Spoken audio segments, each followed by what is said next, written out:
My topic for tonight's seminar is about the learning styles and orientation of Filipino teachers. Now, let me first define learning style. What is learning style? Learning style is the way in which a person starts to concentrate on, process, internalize, and remember new and difficult information. Learning style is the way in which a person retains and absorbs information and skills. Now, learning style is comprised of both biological and developmental traits that make the same environments and other resources effective to some other people and ineffective to others. Now, let me first ask the audience, based on your experiences, when do you learn best? Or when do your learners learn best? Now, based on the given answer by the audiences, is that there are really different ways on how a certain person learns best.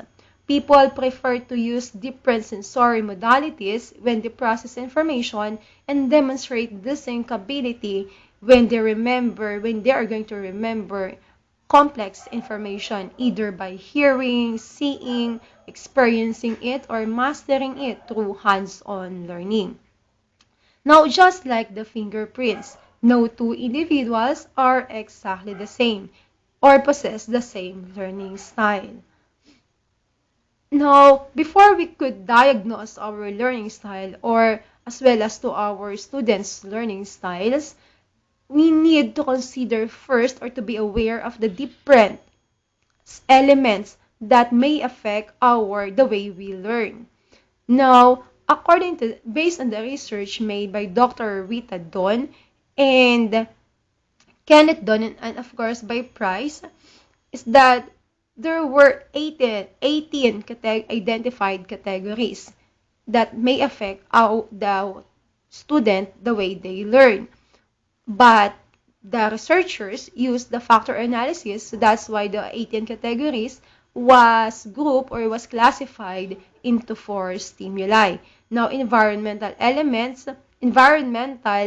includes elements like sound, light, temperature, design, emotional, motivation, persistence, responsibility, structure, sociological elements, um, colleagues, self, pair, team, authority, varied, or the combination of different sociological elements, physical, perceptual, intake, time, and mobility.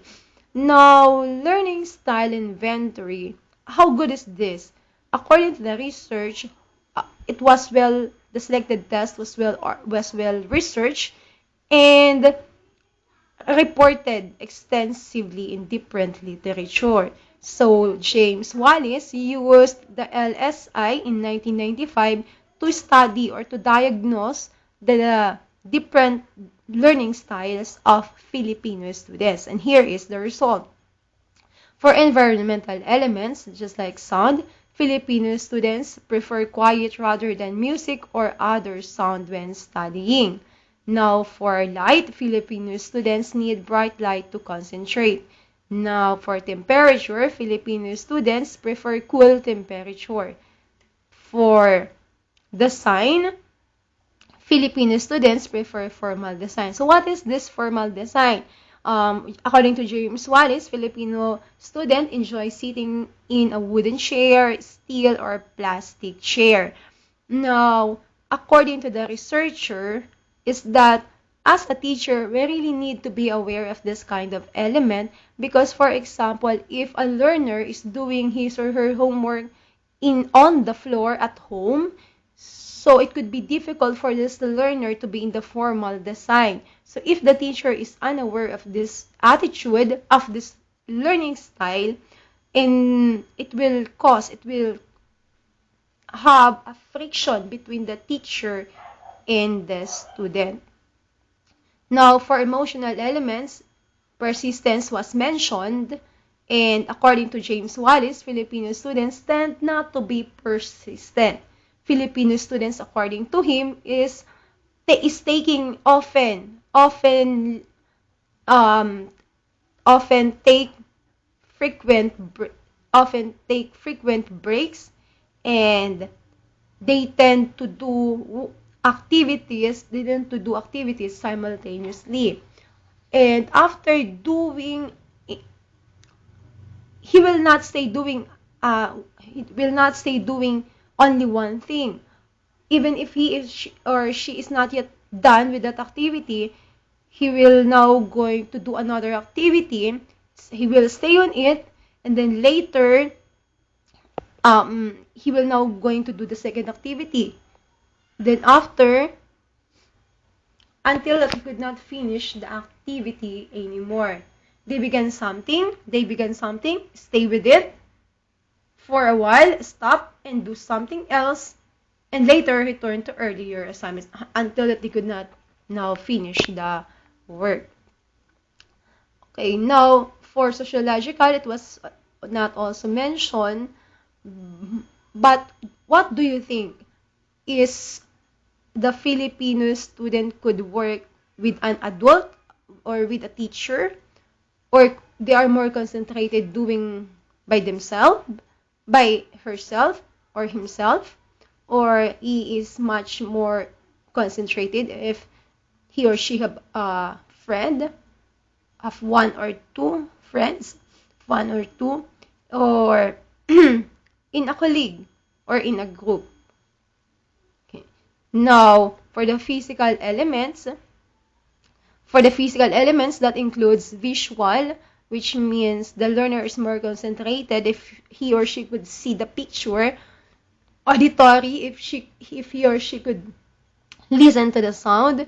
Kinesthetic,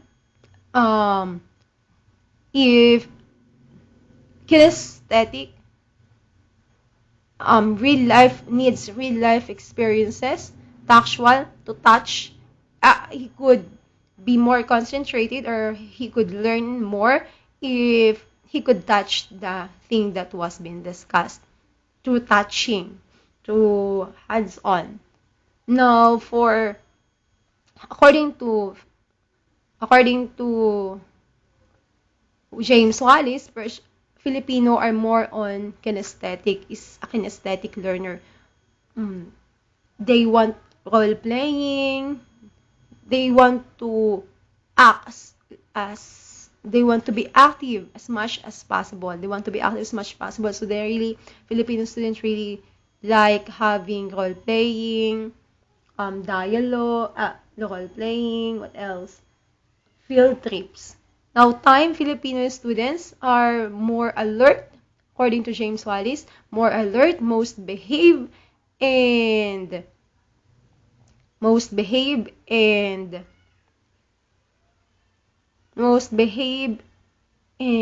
pay attention in the morning. Now, mobility, just like the perceptual strength, kinesthetic, so in mobility, they would like to be active as they could be. Now, there are different instructional programs here in the Philippines, and each instructional program corresponds on how the teacher is being oriented. So, teacher is oriented depending on the instructional program that he or she is part with. Okay, types of instruction, and of course, instructional program, each program responds to the learning style. Depends sa learning style corresponds to